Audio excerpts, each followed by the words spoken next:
startling discovery reveals medieval ship gun technology that shaped global history.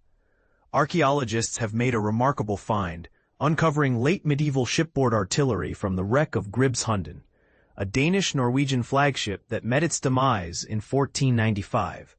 This groundbreaking discovery offers an unparalleled glimpse into the technological advancements that enabled European nations to expand and colonize across the globe, revealing the ship-gun combinations that would dominate global maritime power for centuries to come.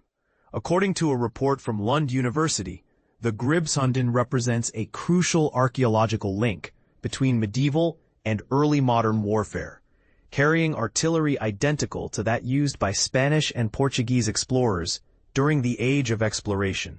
Marine archaeologist Brendan Foley, who led the study alongside fellow Lund University archaeologist Martin Hansen and medieval artillery expert K. Douglas Smith, emphasized the significance of these findings for understanding European maritime dominance.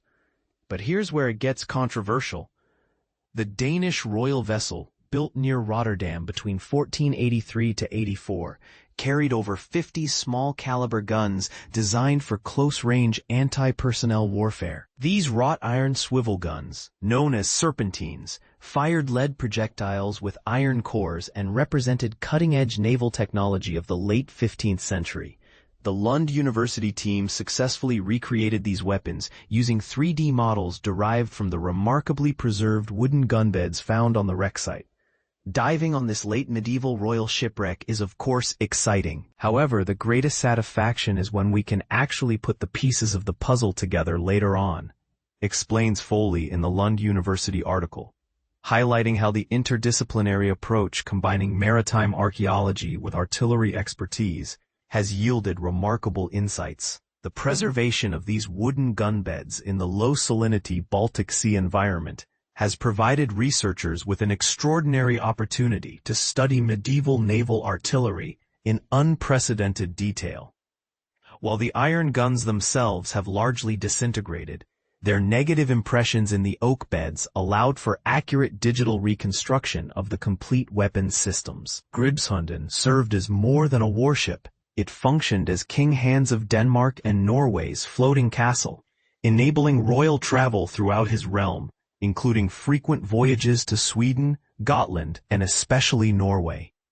The vessel represented approximately 8% of the Danish national budget in 1485, reflecting the enormous investment European rulers made in these revolutionary ship-gun combinations. And this is the part most people miss. The ship's final voyage in June 1495 was intended to transport King Hans to a political while Gribshunden itself never sailed across the Atlantic.